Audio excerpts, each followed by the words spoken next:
December the 6th, 2020, Redline Nova update. I'd like to have more done that I could show you, but to be honest, most of what I did this week, you can't really see. This is the old stock LS3 oil pan.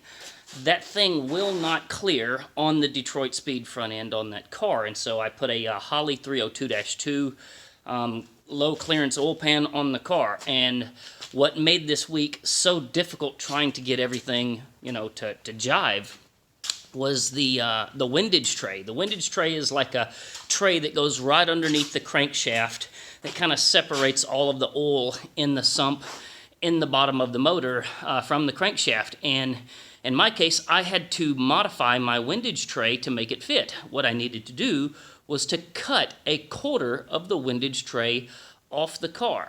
Unfortunately, I misread the instructions and started modifying. You see this area right here, modifying and cutting out what I thought it was telling me to do, and I just screwed up and made this way more trouble than it had to be. Over the entire course of this weekend, I have literally done nothing more than get the oil pan on that damn thing installed. You would think that would be like an hour and a half job. No, put in about 4.5 yesterday and then about 3 today. And that doesn't even count the original oil pan that I had in the car that went with the Heights front end, which I had to take back off and send back in because it then wouldn't fit the Detroit Speed front end on the car that I switched to. So I think at the end of the day, after dealing with everything, including I had all kinds of issues where old Loctite was up inside the threads in the motor, and I started having to re-tap threads in the motor, which of course produces metal shavings inside the motor. So I'm trying to clean all of that stuff out, clean the threads up. I bet I got 20 hours getting the damn oil pan on this thing.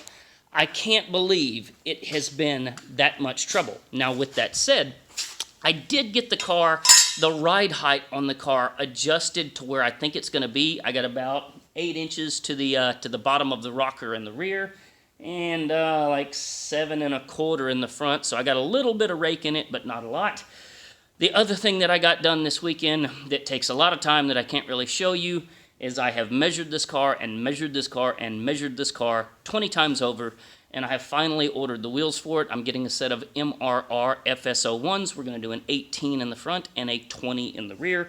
As I mentioned in the last video, I'm going to have to do a 20 in the rear. Luckily, because I stole my LS3 from that Camaro you see over there, I had a set of 20s in the shop that I could just basically try out and see how it was, was going to fit.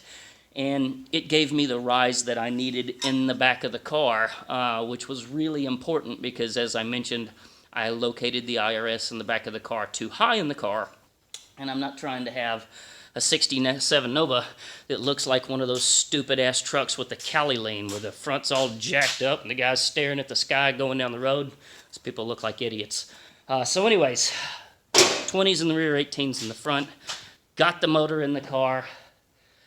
Can't believe it's going along this slow right now. So anyways, hope you guys are enjoying my updates. Click subscribe if you want to make sure you don't miss this home build. Please get the click the thumbs up down below if you guys are enjoying these updates on the car. And hopefully next week I'll have something cooler to show y'all. Thank you for watching. Y'all have a great Sunday.